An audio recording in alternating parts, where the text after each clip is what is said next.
presentation. And I'd like to give over just some of the house rules. Everyone will be muted. Everyone will be recorded. Following the end of this program, everyone will receive a copy of the recording of this event. So if you have any questions or any comments, please feel free to enter them into the chat at any time. When we start our panel discussion, there'll be some questions that have initially been given to the panel. But while that's going on, you can also enter any question that you would like to have answered into the chat, and the panelists will be able to receive those, again, after the start of that presentation. First, I'd like to introduce the moderator for today's event. And I'm very privileged as well as honored to welcome the Honorable State Representative Donna Bullock. Now, I've known Mrs. Bullock for a number of years, going back to her early work in economic development out of Councilman Clark's office, and specifically when I was working on the Girard Avenue Coalition and doing economic development work in the North Central Philadelphia area. She's been a proud representative of the Strawberry Mansion community ever since 2015. Again, previous to even winning elected office, she's always served the residents of North Philadelphia and the citizens of Philadelphia. Again, it is my privilege to introduce the moderator of today's program, the Honorable Donna Bullock, representative of the 195th Legislative District. Thank you, Roger, for that warm introduction. And it does feel like it's been quite some time since we've known each other, since I was a baby staffer in City Council. So we've both come a long way. And I would say also is that our small businesses throughout the city of Philadelphia have also come a long way. Before we get into today's discussion, I just wanted to share a few words about some of the things that I've been seeing and witnessing from the outside, because I'm not a business owner, but I definitely am here to support you. In 2021, more than 47 million people voluntarily left the workforce. We all heard about it. It's called the Great Resignation, right? Some folks call it the Big Quit. More than 47 million people across our country had decided to voluntarily, en masse, leave the workforce. Part of it in the wake of the pandemic, but also people left the workforce for many other reasons. They left because wages were stagnant while the cost of living continues to rise. They saw limited opportunities for career advancement. Some were experiencing hostile work environments. Others just didn't see any benefits. Healthcare benefits were decreasing or becoming less and less. There weren't flexible or remote work schedules or policies available to them. And some just weren't happy in their work. The US Department of Labor doesn't really collect race-specific information on resignations, so we don't really know how many of those folks were minorities, how many were women, or any of those other details. But we do know is that many of them came from hotel and hospitality and retail industries. Where we do know at the same time is that minorities and women are overwhelmingly represented in those industries. I also happen to know that at the end of 2020, Pennsylvania had the largest state Black unemployment rate in the country. 1 in 5 Black Pennsylvanians at that point were unemployed. Some might say that the Great Resignation is killing businesses, but in some ways, I think it's quite the opposite.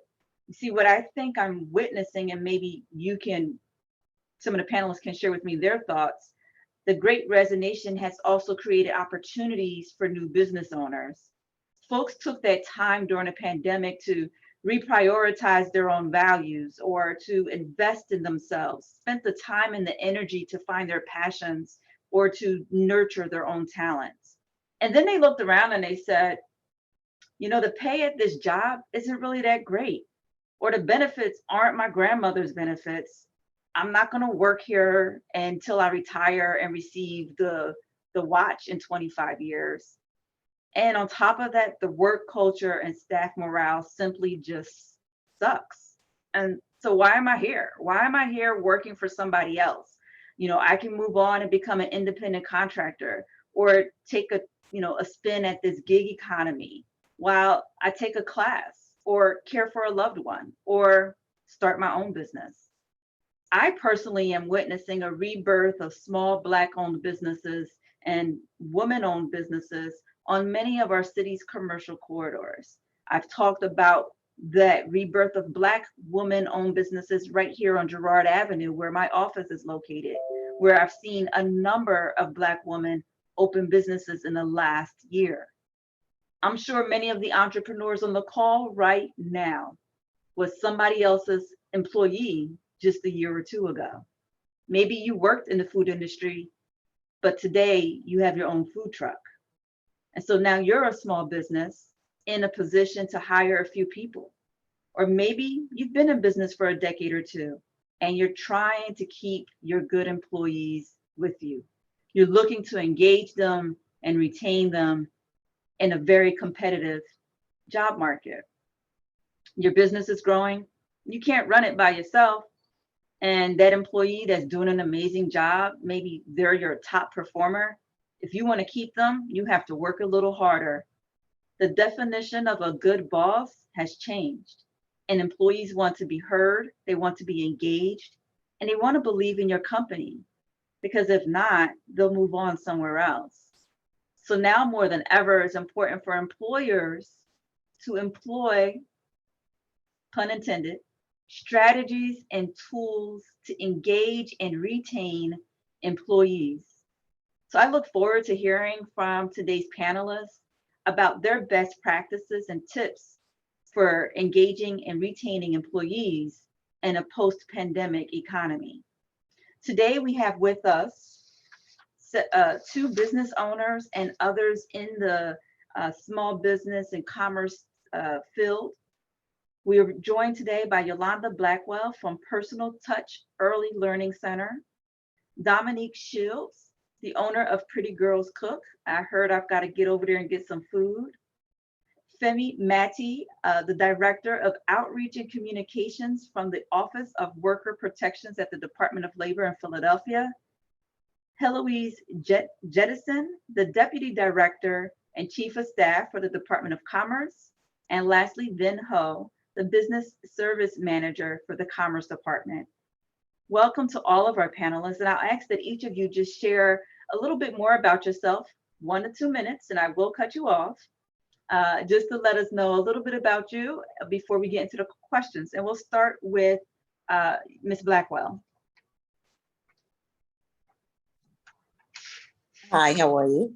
I'm Yolanda Blackwell, owner of Personal Touch Early Learning Center in Philadelphia. We have 4 centers located in North Philadelphia, Germantown, Logan, and Alamy. It was 5 centers before COVID hit and we had to do some changes, but our 4 centers we've kind of broken down and just concentrated on more quality care for our children and as far as our parents and also for our employees as well. So thank you for having me. Thank you. And Ms. Shields. Good morning, everyone. My name is Dominique Shields. I'm the owner of Pretty Girls Cook. We are a restaurant located in Northern Liberties. We do dining now. Prior to the pandemic, we were doing takeout, but we do dining. We do private events as well as catering. We're located off of 6th and Girard. Thank you. And Pretty Girls Cook, they also eat, so I will be visiting. That is true. Thank you. Mr. Mati. Good morning, everyone. I'm the Director of Outreach and Communications for the Office of Worker Protections in the Department of Labor. My office is tasked with administering and enforcing the city's municipal labor laws, such as paid sick leave, fair work week, and wage theft, and a few others as well. Ms. Jettison. Good morning, everyone. I'm Heloise Jettison. I'm the Deputy Director, Chief of Staff for the Commerce Department.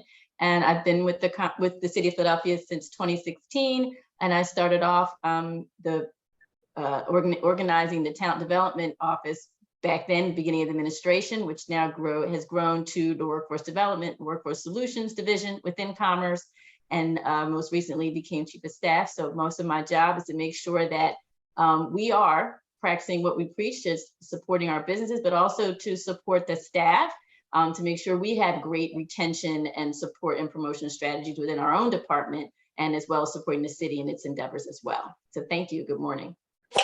Thank you. So to start with the questions, I'm going to start with our small business owners. Can you talk a little bit, let's start with Ms. Blackwell, a little bit about the challenges you faced as a small business owner when it comes to keeping employees, and how have you overcome them? Well, honestly, we are still overcoming them because it has been quite a challenge. I've been in the business for over 24 years and I have never seen anything like this. So it kind of hit us on both sides.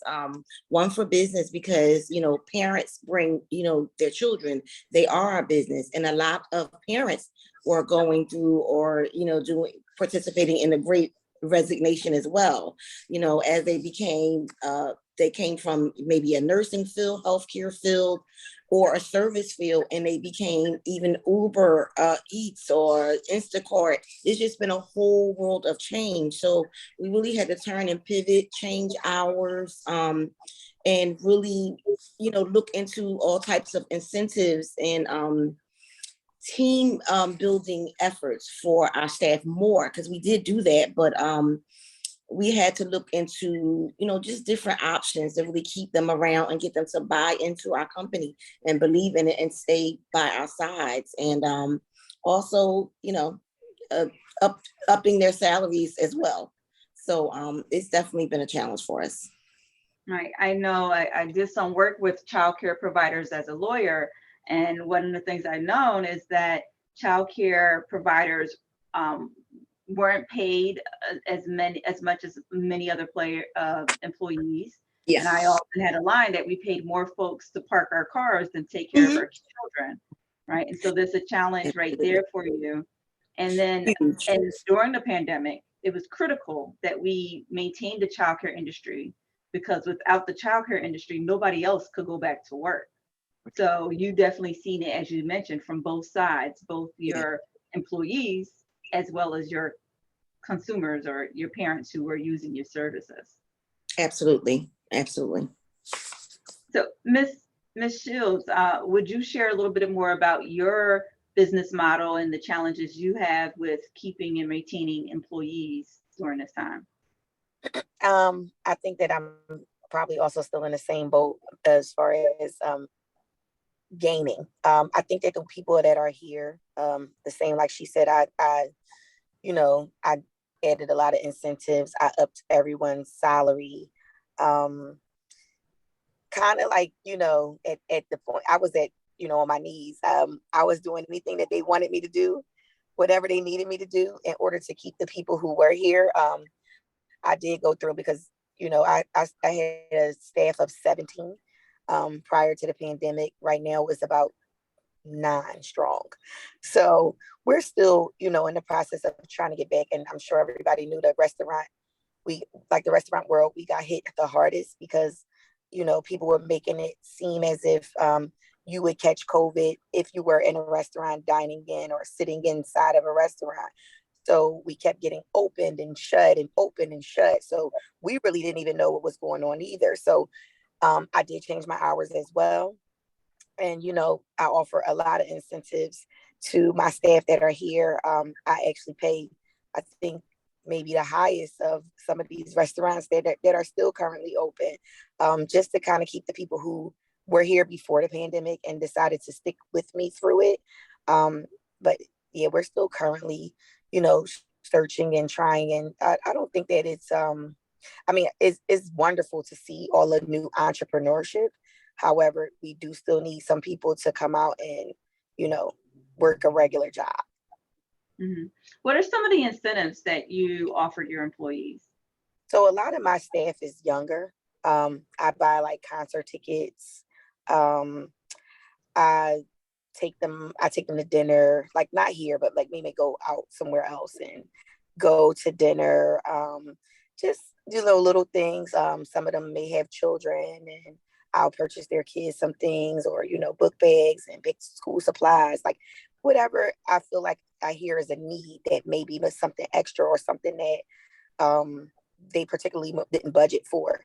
I will try to cover that for them just so they know, hey, I'm here. Like, I'm a very caring boss. I'm a very loving boss, even down to Ubers. Like I've gotten, I would say 75% of my staff, I get them the ride here and I don't even ask them for the money back. Like if they're like, oh, we can't get on the bus, it's an issue with the mask, it's an issue with this.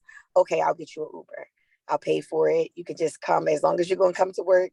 Those are some of the things that I'm willing to cover just so that I can have someone here. Ms. Blackwell, do you have any other types of incentives that you offer to your employees?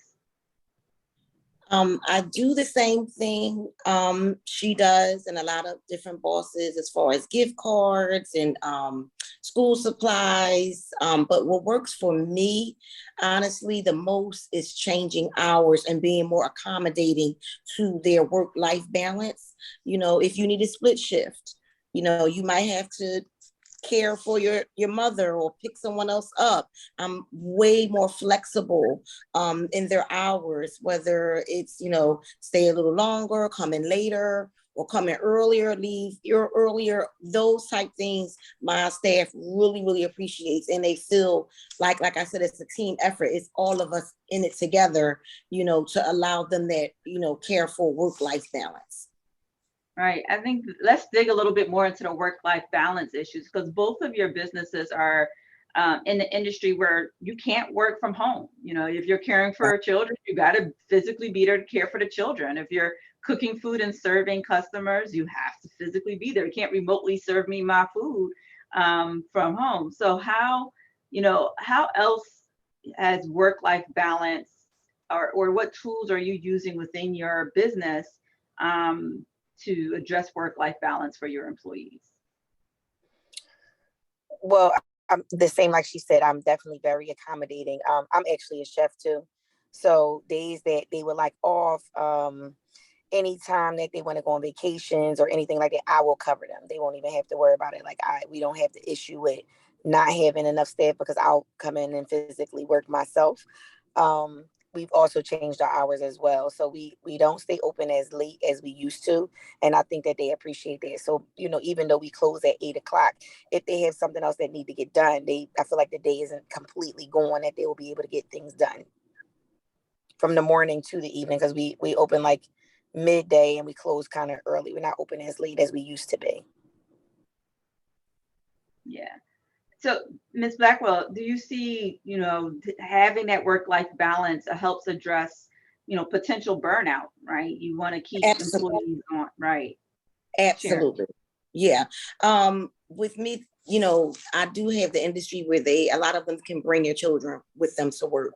That's huge. Even if it's a baby that they just had 2-3 months ago, they can bring their child, they can bring their school ager, they can actually school them there during the day with them, because we have different classrooms and, without a cost. That's huge. Or even if they had to be dropped off from the bus from school right there to their job, that's really, really big for our parents that are working with us. That's huge for them. I'm gonna shift gears just a little bit just to see what services the city can offer to support small businesses like Ms. Blackwell and Ms. Shields. So Mr. Ho or Ms. Jettison, if you could share with us, some of the resources that the Department of Commerce has available to support small businesses with some of the work that they're trying to do to maintain employees. And then after you two, we'll ask Mr. Maddie if there's anything at the Department of Labor to support them as well.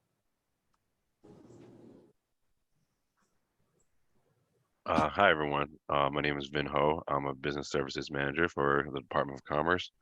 In my role, I don't work with finding employees for businesses, but I help them find resources to expand their business.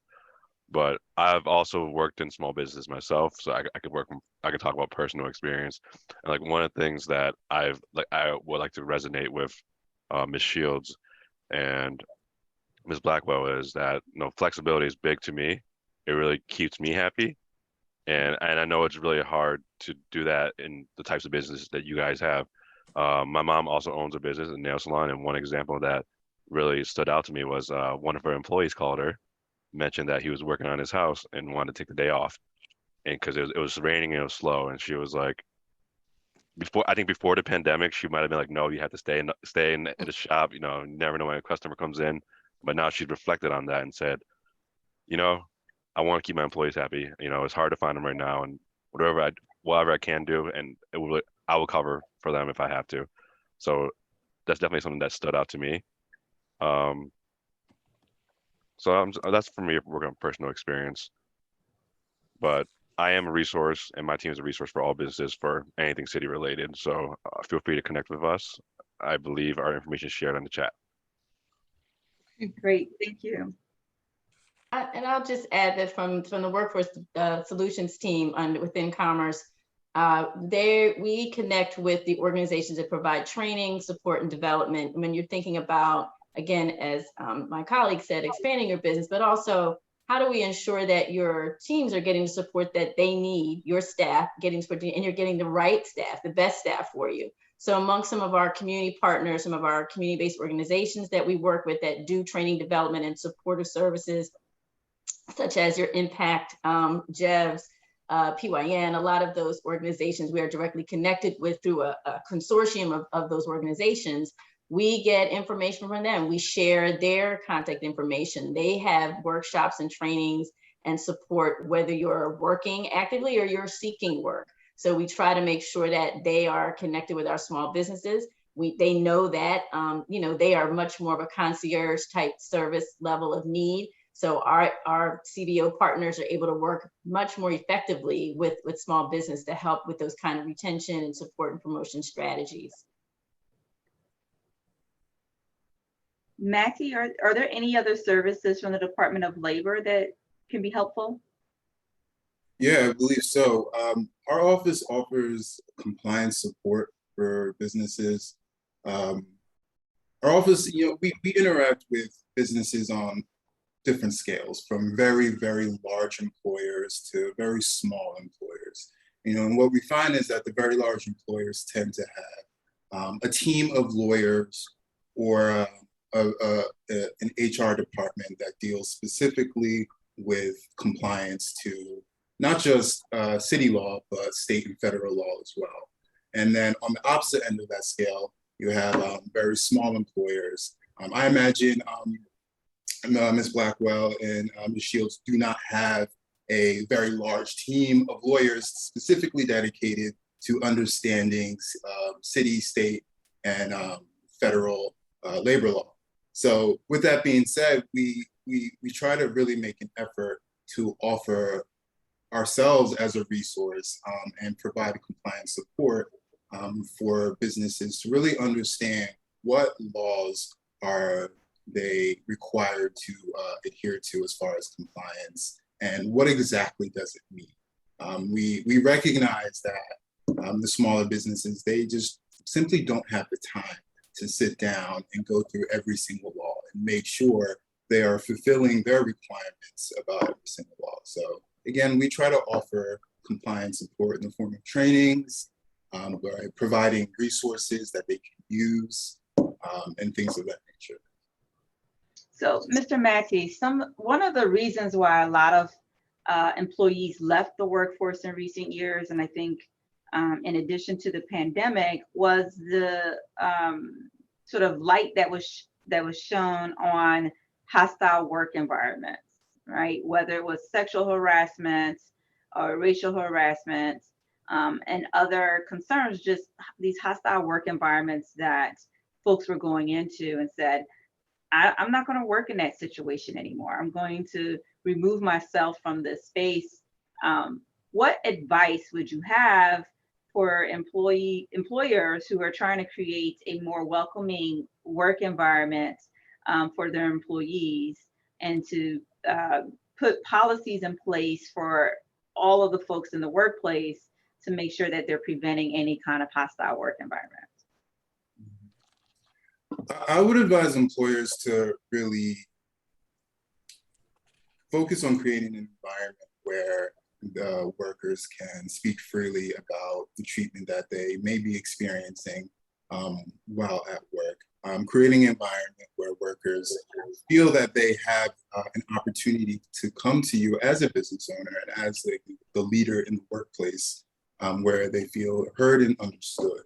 And also letting them know that there are other agencies outside that can also intervene on their behalf as well, such as the Philadelphia Commission on Human Relations or Equal Opportunity or Equal Employment Opportunity Commission, EEOC, letting them know that there are direct avenues to these agencies if they feel as though their issues may not be resolved at a lower level in the workplace.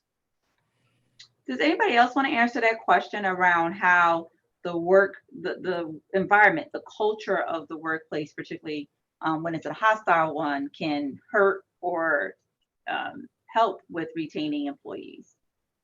Can I weigh in on that? Yes. So I wanted to add too that the information that I wanted to share was we did a whole piece, our workforce team, because we support returning citizen employment.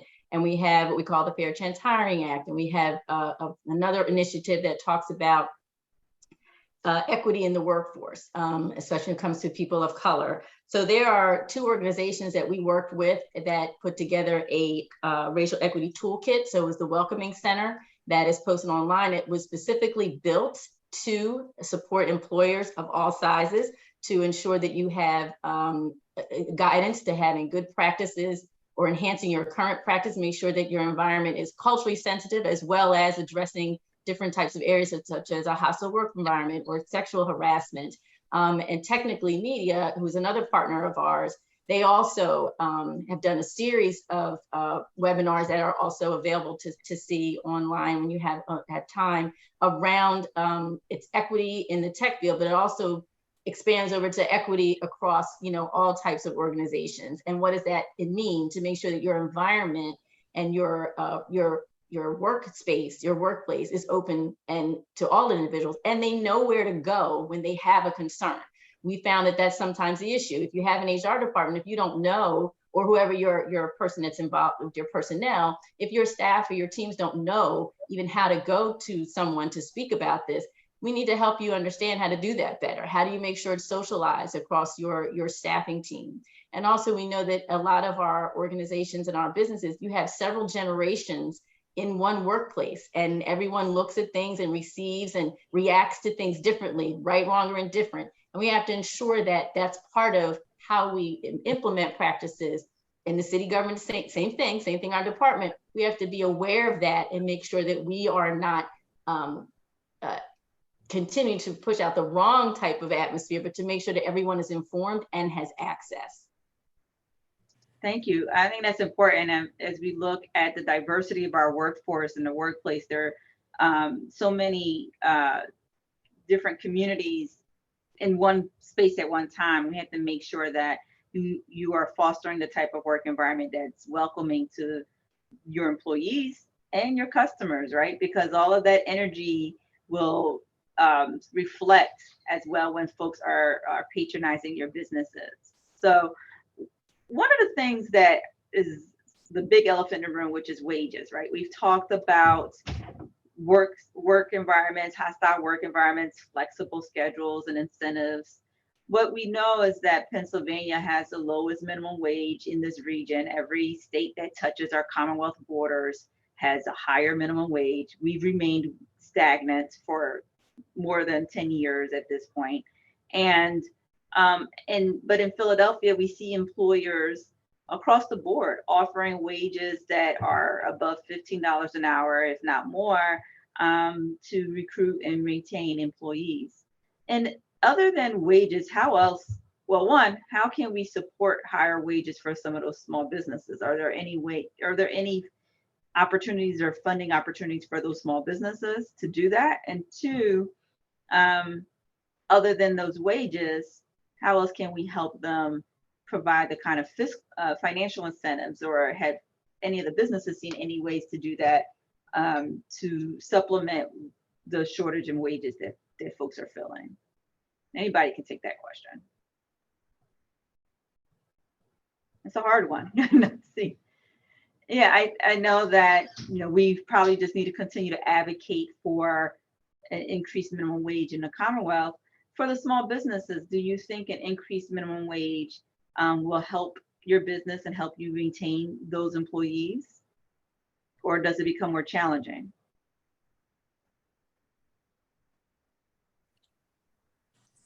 I'm going to say it definitely becomes more challenging, because as we raise the minimum wage, which I am all for, fair payment as far as for my employees, but as far as our funding from the state and federal funding, if they don't raise what we receive, it's very hard to keep up with Target, a Quiznos, a Subway, what they're offering, and we're actually changing children's lives, but yet we can't compete with what they're making at a Target because we don't have the funding to do it. So it does create a bit of a challenge as well. Yeah, it's a little bit more challenging for childcare facilities or any of those direct care services, whether it's in at-home care for those who need health services at home, because a lot of those businesses, as you mentioned, Ms. Blackwell, receive funding from the state to provide those services, and they come at a rate that it is. So to supplement that rate becomes a challenge for you. Ms. Shields, what are the obstacles for you when it comes to offering higher pay to your employees? Well, it was just like to me, I kind of felt like as long as the business was able to survive, I was okay with paying whatever I needed to the point where I actually wasn't taking any money home for myself for a while, just so that, my staff was able to be paid and they were being, compensated fairly. I do feel like, because I'm not sure if you guys seen recently about waiters and waitresses' wages having to be escalated now in Pennsylvania. They normally, I think it started off like at $2 or something like that because they work off of tips. But now it's to the point where if they're not making minimum wage on a daily basis, then we would have to cover, including their tips at the end of the day, whatever needed to be covered. So I think that I've taken a lot of hits financially. But to me personally, as long as my business and my doors are still open, I'm okay with that. Just like we talked earlier, the cutting of hours, the changing of hours to even be able to hire, compensate them has all been like all in the correlation together. Just to kind of make it make sense, because everything went up for me. Even when they changed it to contactless delivery, and now I have to pay for a service to use for people to order online. My cost of my overhead went up because of all the plasticware now that I'm purchasing, from takeout containers to disposable forks and spoons to disposable cups. We haven't even gotten back to using regular cups or cutlery in the restaurant as of now. Like I've tried to transition, but even customers are coming in and they're like, oh, can I get a plastic fork? May I have a plastic cup? So a lot of things people are still scared about or concerned about has now increased my whole overhead completely. But, as I stated before, as long as that we're able to keep our doors open, then some costs are okay with me to be able to just scale back on for myself personally. So both of you mentioned different ways in which you engage your employees by giving them gift cards or allowing them to have flexible schedules. I also think I heard, I'm not sure if it was Ms. Blackwell or Ms. Shields, that you sometimes go to dinner together.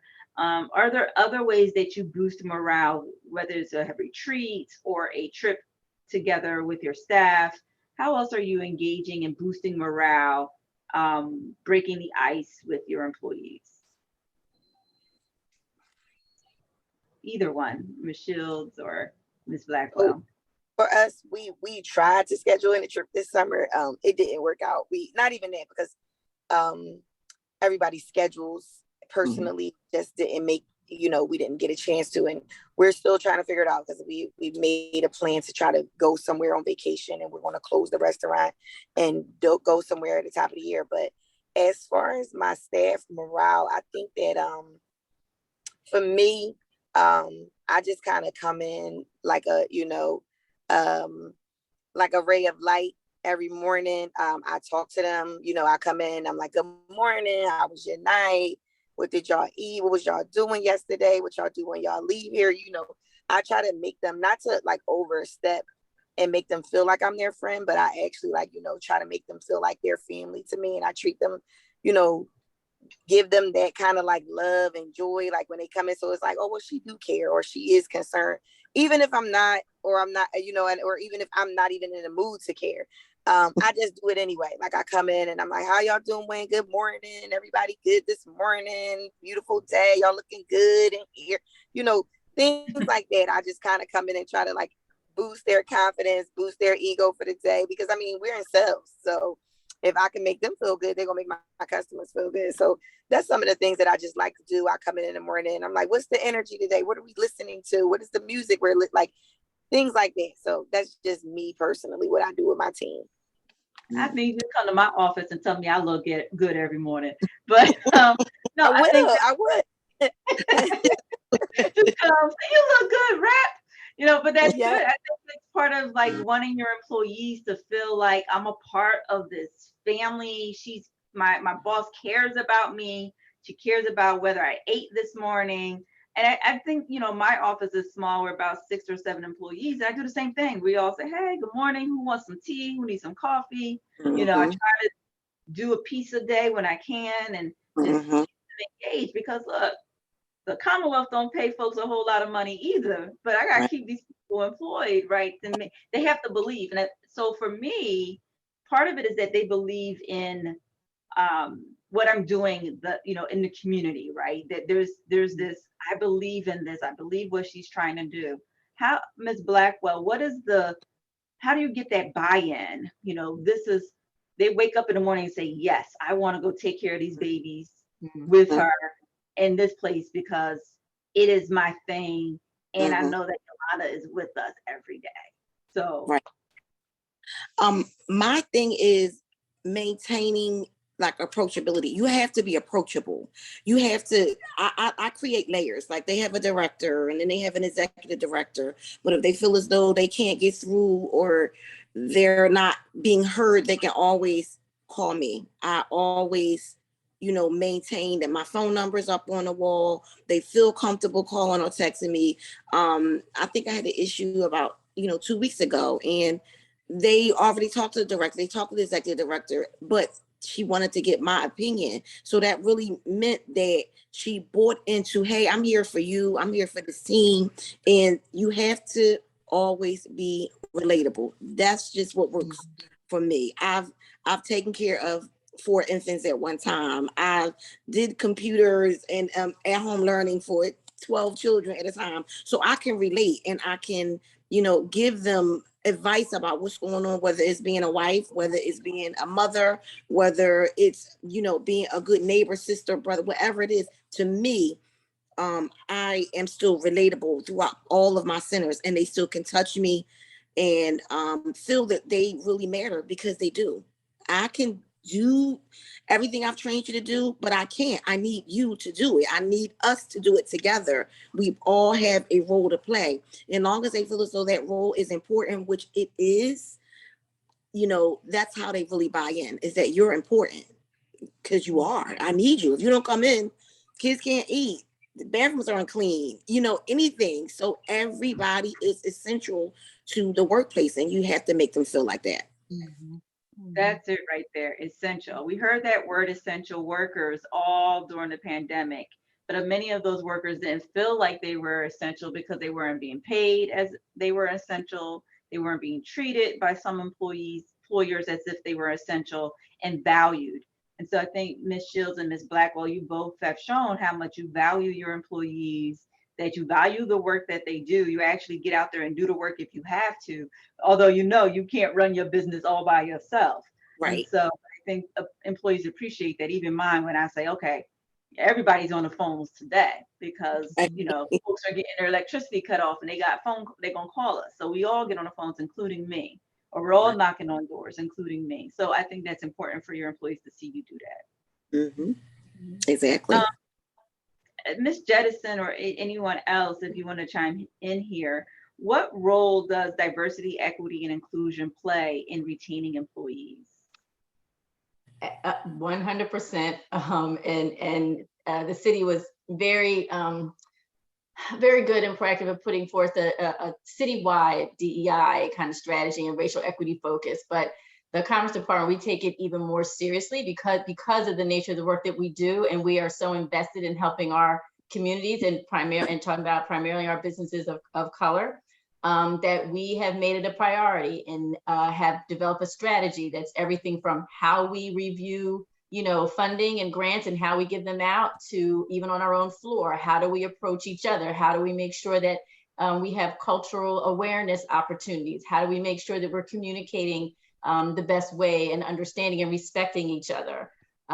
It is critical to our work. And a third leg that we added this year is making sure that all staff, have an opportunity to think about how their supervisors are when it comes to equity and diversity, not only in how we hire, but how you relate to the staff that report to you. It's a work in progress. Even having found a way, we do 360 evaluation with a racial equity question. Do you feel that you are respected? Do you feel that there's equality across the floor? How do we address it if it does come up, and being honest and having those hard conversations. So, and it's at the core of all of our work, and even more importantly, for the outside of our work when we're working in our neighborhoods and corridors, because we know the disparity. We understand that most of our minority businesses are the ones that don't get what they're supposed to get. They don't get their fair share, and how can we make sure that we are not perpetuating that? And we start from the beginning from a racial equity lens with every bit of money that we get coming in and how we put it out onto the street.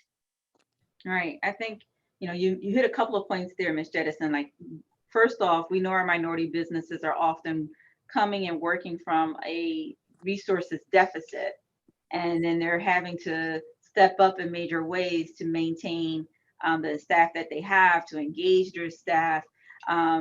What other tools or resources are there to help them measure employee engagement? You mentioned a 360-degree evaluation. Are there other kind of surveys or resources or tools that employers can use to get a gauge of how their employees feel, how engaged they are? Well, I think you have to be kind of creative when you think about the balance between asking those questions and getting answers that people feel comfortable with. So in addition to us adding that question on our performance evaluations, we also decided to do an anonymous survey across the department. And sometimes you get a lot more people feel like they can speak truthfully and answer a question, and it's anonymous. I think having safe spaces and small circles of your colleagues or your staff to talk together about a topic is helpful. I think you have to have a sensitive and aware staff, supervisory staff, or your head of your department, to make sure that you, from the top down, are creating an atmosphere where people will feel comfortable to talk about the hard things. So as far as measuring it, I think it's being very intentional with how you talk to your staff, how you measure, and what you measure as success. Sometimes it's more qualitative than quantitative. We're a department of 65 people right now. It could be as large as 100. So that's a little different than a small business when you've got 5 people, and it's going to show. It's going to show. So how you're measuring it, you need to be a little flexible and intentional. But I think creating those safe spaces, whether it's Zoom or in person or over tea or out to dinner, like Ms. Shields said, when you take your team out and you have those kinds of conversations, you'll get more back. All right. Mr. Maddie, can you think of any other tools that may be available to employers if they're trying to measure or get some sense of where their employees are, what their concerns are, or how to better engage them? I think that having a set of metrics to establish baseline levels of performance is, always valuable in one way or another. And from a compliance standpoint, depending on whether you are a covered employer under one or more of the city's labor laws, it's important to have some sort of system that can track performance. And specifically, when I'm thinking about the different laws that we enforce, thinking about the Fair Work Week ordinance, it has certain stipulations about hiring new employees or offering additional hours. And an employer can exercise their right to deny additional hours to existing employees or deny new hours to employees and hire outside.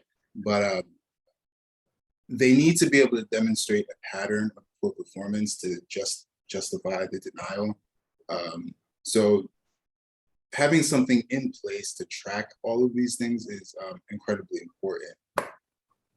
Are there any concerns that employers should have as they look at these flexible hours or new ways of engaging employees post-pandemic, right? Is there anything they should be aware of as they look at how they engage employees differently and keep them and retain them? Like where are the landmines, right? What are the things they should definitely be aware of as they look at how they engage, hire, and retain employees in the future? I think the things that employers should probably be aware of is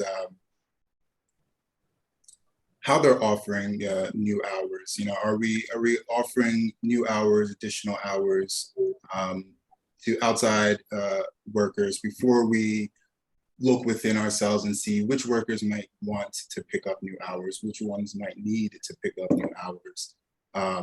Because I think that when we start to take that outside, we start to, in a way, kind of devalue the employees that we have here. A lot of employees may look and say, well, why are these hours being offered outside when I could work these hours? And that probably starts to demonstrate the lack of value again within the organization or the business itself. Thank you. Mr. Ho, you work on a lot of our commercial corridors.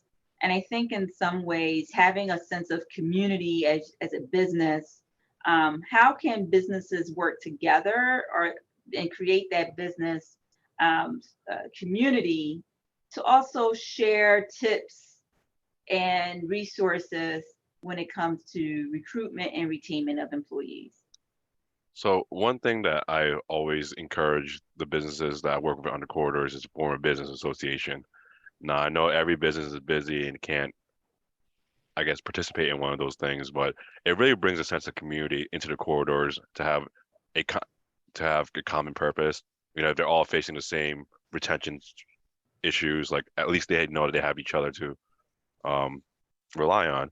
And sometimes, it might even offer opportunities for employees that might be interested in something else. Like, hey, if they have a good relationship with other business, like I know this employee is interested in, let's say, becoming a cook or something, maybe they'll go to a restaurant. It's not ideal to lose a employee, but you should also try to engage in the employee's interests. So I would definitely recommend business in my corridors to form business associations to really to have a common issues and voice to address our issues that we face today. You mentioned something about investing in the employee's interest, right? It may mean that they leave you because they're interested in doing something else, but you invested in their growth and their professional development. This is actually a practice that I have myself, even though it may mean I lose an employee who moves on to greater opportunities for them. I do it with interns, I do it with other employees and say, hey, well, what is it that you want? Who are you looking to meet that I can perhaps put you in a room with or bring you into a meeting, network with? What are the skills are you looking to to build up, or maybe there's a space with you in the office, but maybe it's in another office or another department. How else can employers support and encourage professional development within their company or beyond their company, either through the work that you've seen, Mr. Ho, or if anybody else wants to chime in on that question? Well, I personally, I found it beneficial for me if I could take, like, I know that a business is lacking something. Like, let's say their POS system is out of date. I took it upon myself in one of my previous experiences, like, hey, I'm going to research POS systems and I'm going to implement it. And that's a very transferable skill that you can learn on the job. So it works for your business, for your employee to grow, and also like it has a tangible effect in your business operations. And then also with that, it's, the word of mouth gets around. It's like, you're going to be able to hire more employees. Like, hey, that employer really invested in me. Like, I want to work there. So you develop a reputation within the community by word of mouth to get more employees. Like, I want to work at a place that shows that they care about me. Yeah, I agree with that. I had a young man that was interested in politics, but also liked to bird, which was kind of new for me. So I allowed him to have some flexible schedule so that he can volunteer and work part-time with Audubon, which is, an organization that focuses on birding. And he eventually moved on and got a national job as a political director for the Audubon. So he's in DC showing Congress folks birds in Washington, DC. But what that has happened is that he now shares with everybody, like, yeah, she invested in my interest. It was not related exactly to what her office was, but she allowed me to pursue that interest. And then I found a way to find my dream job. And so now a lot of people do come to work for me, and eventually, if you nurture that talent or that interest, they may stay here, they may go on and do other things. And so, but it does bring more talent to you. I believe that. Anybody else have any tips about how to support professional development goals? Are there agencies that will help employers that are looking to advance professional development within their company? Or how do the small businesses do that? Do you send your staff for additional training or classes so that perhaps they can get a promotion within your job? For me, absolutely, because we're always looking for people to further their education, which can come back and help our children and our other, our staff as well. So we're always looking for classes that we can sign them up for. I'm talking on a monthly basis as far as more training for them to bring them up on anything new coming out, as far as education, as far as more technical things to teach their preschoolers, infants, toddlers. We're always looking to further their training and education so they can elevate right there at our centers. Awesome. Did anyone else want to chime in there? I just wanted to add one comment, especially to what Ms. Blackwell just said. Sometimes I think it's not only a matter of succession planning and promotion and supporting, but it's also when you're hiring from the front door, looking for those innate qualities, someone who wants to be a lifelong learner, who wants to do this job, grow in, but also looking beyond. So you also have such good traction with someone if you're able to discern that in how you hire and interview, that you'll have this person, you can grow them, where they're going to grow in and above your own organization or be a good employee for the next person and bring in someone behind it. So it's that great kind of sweet spot that Ms. Blackwell was talking about. I think that's another way to look at it. Yeah. Yes, great. Did you want to add anything else, Ms. Blackwell? No. In agreement. She was nodding in agreement. No, it's not in agreement a lot, because that's absolutely correct. When she said when you're in the hiring process, you really, really want to kind of be discerning as far as who wants to keep learning and keep growing. A lot of my staff that went beyond me and became entrepreneurs themselves, they always said, oh my goodness, I started with you. You did not play. You were into educating and training and pushing them forward, even if it doesn't mean staying with us and going on to their own career. I love seeing them grow, but you have to kind of pick that up from the beginning and see you can pull it out of. Absolutely. So that was my chime in. Thank you. And I see that a lot with particularly Black women-owned businesses, a lot of nurturing that next business owner, right? Whether it's in the childcare industry or the food industry, in the cosmetology industry, we see a lot of those individuals who may start off with a chair in a hair salon, and then they move on and start their own hair salon. And so there's definitely these opportunities to feed into and nurture new entrepreneurs who started off as your employee, because one day you were somebody else's employee, right? So we all have had that journey. As we begin to wrap up, I want to just let folks know in the audience, if you have a question, to please share that with us in the chat or in the question section. And we'll be happy to answer those questions and or post them to the rest of the panel. But for the rest of the panel, if you could think of perhaps one recommendation or one tip that you would want to share with the audience on how to better engage or retain employees, what would that be? And we can just do a round robin on that. And we'll start with the city folk and end with our two business owners. So I'll start with Mr. Ho, Mr. Matty, and then Ms. Jettison. I guess to keep it succinct, like, I really appreciate a workplace where I feel like when I'm coming in, they're my family. I'm happy to come in and engaging with my coworkers. So if you're able to create a work environment like that, just try your best to do so. Thank you. I think that following local labor laws, following the labor laws that the city has established, these laws help support and protect working individuals and working families. Following these laws and implementing supportive practices help workers, and they also help businesses stay open so workers can continue to earn wages safely. Looking at laws like paid sick leave. Earlier, Representative Bullock asked about how can we get by, and Ms. Blackwell spoke about workers being important and essential and being valued.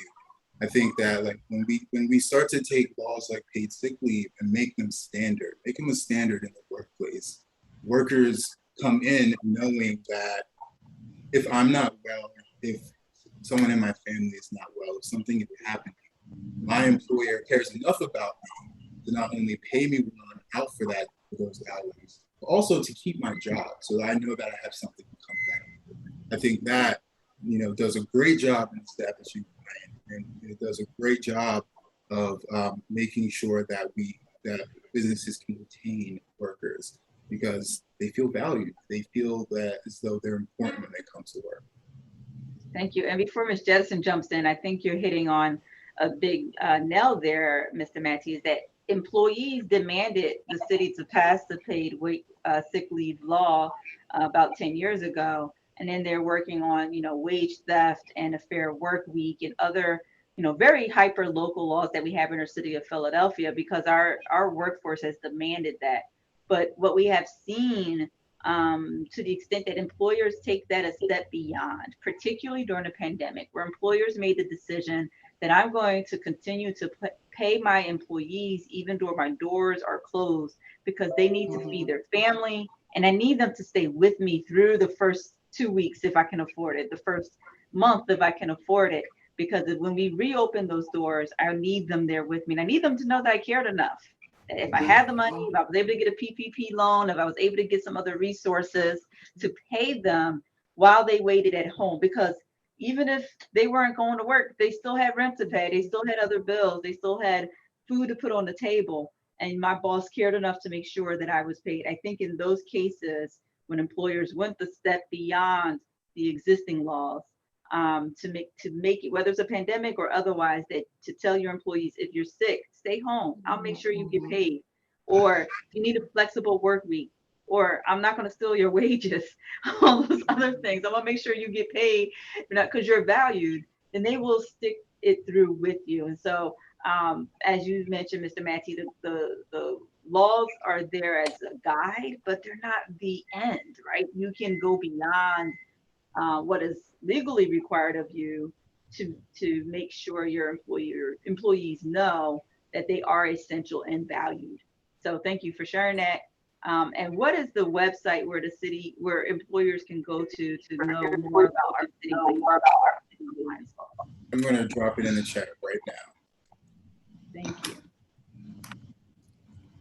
So Ms. Jettison, what is your one takeaway or advice or recommendation for today? Yeah, I think in addition to ensuring you have a working or a place of business that is welcoming and is fair to your employees, I think also having a clear mission and vision and sharing that with your company and your team and being transparent. No one likes to work in chaos. So if you from the top on across are very clear in why you do what you do, why you're here, and that your team and your employees are part of that value system, I think it will cultivate a organization that has longer lasting employees and they feel like their voice is heard. People want to be heard. I may not get my way, but at least I was heard. And I have some skin in the game as part of this organization I'm working for in whatever way possible. Thank you. Ms. Blackmore, Ms. Shields, would you share what you think is your number one recommendation for folks to keep their employees engaged and retained?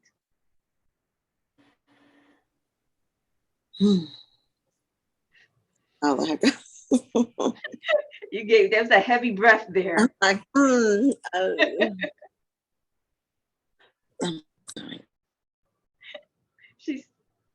You muted yourself. Oh, she did. You said the number one, what was it again? What would be your give me one recommendation for keeping your employees engaged, or retained, keeping employees? What has worked for me, honestly, one of my biggest things was working with their schedules. That was the biggest thing as far as doctor's appointments, children's report cards, getting their children, making sure they're safe at home. That was our biggest thing.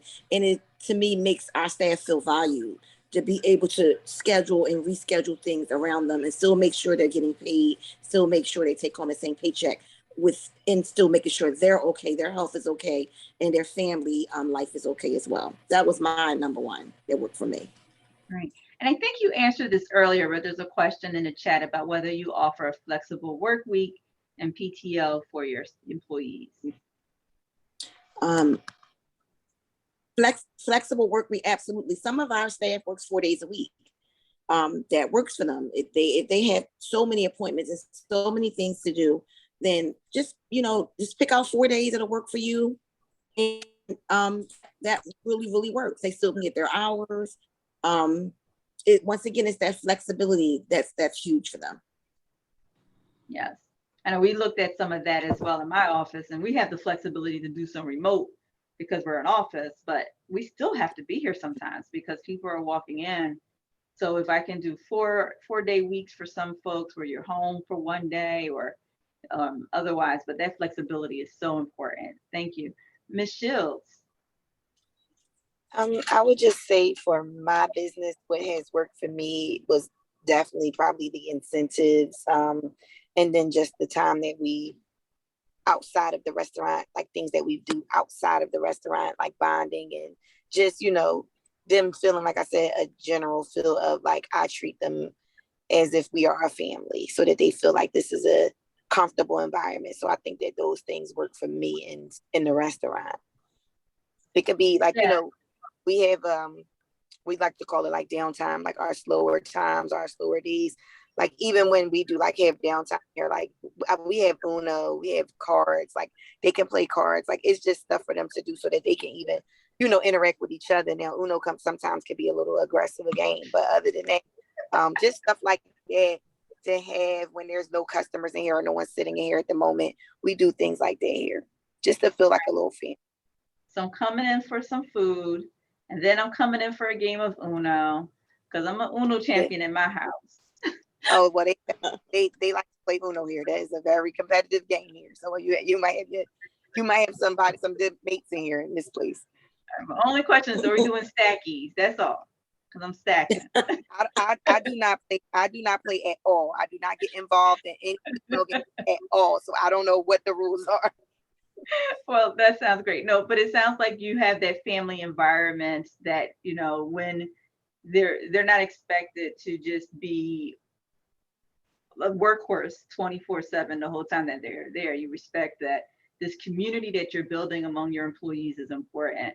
One of the things that I do know about your business, Ms. Shields, is that you have a very active social media presence. Are your employees engaged in that, or do they feel like, oh yeah, I work here, and so they like it, you know, they're liking comments or they're posting comments or things like that? How are your employees engaged in your social media? I think that is a good point to bring up. They love it. We're like, unbeknownst to some people that may be in this chat, we're kind of like a really popular place. So they're outside in their places, and people are like, you work at Pretty Girls Cook. They love it. They feel like celebrities. So I do think that, you know, we post them there on the social media, any type of events that we have, because we have a lot of parties or events, or we do like the Thursday karaoke, or we do our soul food Sundays and things like that. So they are a part of our social media, but I think just even people that come inside and know their face, or they're outside somewhere and people recognize them, they love it. They get a kick out of it. So they're like, oh, I was here. And somebody's like, you work at Pretty Girls Cook, and they get free stuff. So they enjoy that part too. If they somewhere and somebody knows who they are, they like to give them free things just from, you know, knowing there's somebody that works at Pretty Girls Cook. Okay. So it feels like there's that sense of community and pride, right? And saying, hey, you know, this is a great business. Our boss treats us with respect. She treats us like family. And then there's also this like community of like being connected to, yeah, I work for this company. And I won't name, you know, any bigger companies, but not too many people walking down the street in their, you know, uniform from a certain fast food chain, but they might be walking down the street in their Pretty Girls Cook t-shirt, right? So because it's given them a sense of pride and recognition. And so and we know, particularly today, using social media as a way to engage not only your customers but also your employees, and branding. So and I know you do a great job in branding, Ms. Shields. For you and Ms. Blackwell, are there other ways in which you use branding to give that sense of community, whether it's logos and t-shirts, right? I see the t-shirt that you're wearing, Ms. Shields, social media. Are there other ways that you use branding so that folks can have that sense of pride working for your business? Mhm. For me, I think definitely the already just with the shirts and stuff like that. I think our thing is just really like the word of mouth and the family. So I don't think that I could do anything extra than what I've already been doing. As far as just, you know, the promotion of the business itself. But I do think that, like I said, that for them to always feel included and feel happy when they come in the space, because we have a joke that no one wants negative food. So we always try to make sure that when the cooks are, everybody's happy. So we're serving out good food. We're serving out vibrant food. We're not giving out any negative food for the day when people come in upset. So I think that that the branding that I've done so far is probably the most, you know, just that's probably it. That I don't think I can go any further than what I already do now. Ms. Blackwell, are there other ways that you give your employees that sense of belonging and identity to your business? Yes, and that's huge with us too. Everybody loves the pictures. Everybody loves being identified as, like I said, being a part of a team, and that really works. At social media furthers that and puts it out to the world. But I think everybody as humans, we want to be a part of a family or be a part of a team. And if you can kind of push that and brand it with pictures and stories, backstories and things like that, people really like that. Yeah, my team always want a new t-shirt or something like that. So we're always getting t-shirts that they can wear, and we have pins with the State House of Representatives still on it. I have one employee that always want to wear a pin because I wear a pin, right? So, but yeah, so I get that, right? It's be like, we're together, we identify as a team and as a unit.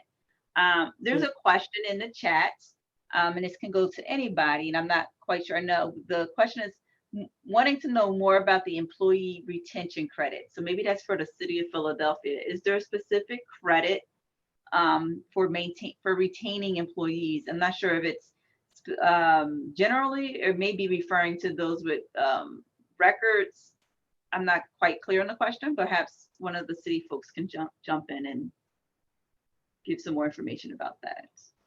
So I may have mentioned our Fair Chance Hiring Initiative grant, and that is a employee for if you're hiring returning citizens, that we have a wage subsidy that we provide for a certain period of time for a new hire that is a returning citizen.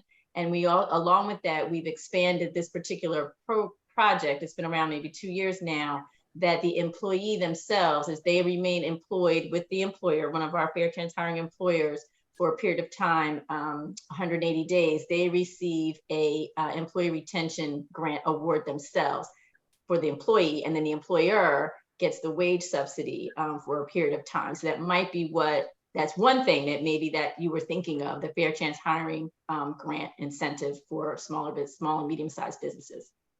Yeah, that's what I was thinking would possibly be. I see that someone has shared in the chat the website for the Fair Chance Hiring Initiative. And for more information regarding that, you can visit the website in the chat. I just looked up the employee retention credit. So it seems like it's something under the CARES Act recently. So it's an IRS credit, federal credit. So it's the refundable tax credit, 50% up to $10,000 in wages paid by an eligible employer. So I'd recommend just checking that out. I could drop the link in the chat. Great. So you may be referring again, Ms. Thomas, to the federal credit, which Vin has graciously shared the IRS website in the chat, so you can get more information about that particular credit or the Fair Chance Hiring Initiative here in the city of Philadelphia by visiting either of those websites. Are there any other questions from members in the audience that's joined us today? Great. Any closing remarks from any of our panelists?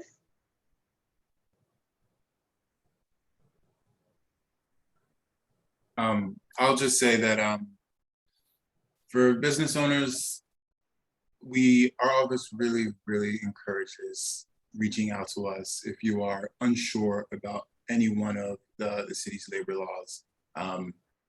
We try to make sure that we put effort into not just being an enforcement agency that investigates non-compliance and then issues violations and fines, penalties, and damages and things of that nature. We also want to be very proactive and offer a helping hand to employers just to understand what laws they may be covered under.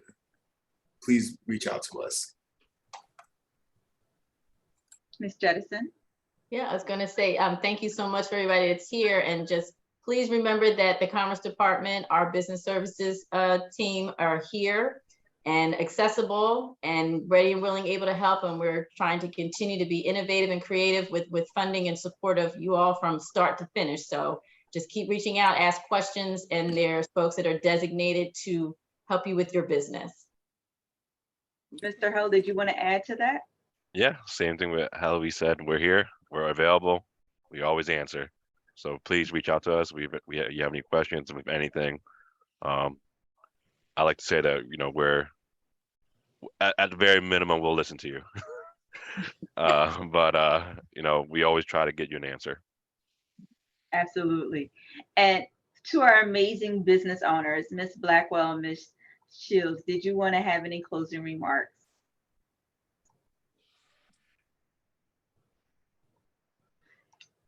Great. Am I muted? Can you hear me? We hear you now. Okay. Just thank you for having me. It was very enjoyable. I love the information. I love the feedback from the city, and I would love to keep being a part of it. It was very informative. And thank you for having me. Thank you. Yeah, I would piggyback on the with her. Thank you for having me today.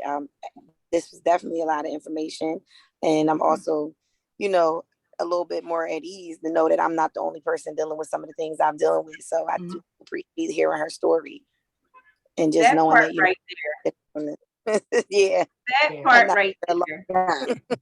Yes.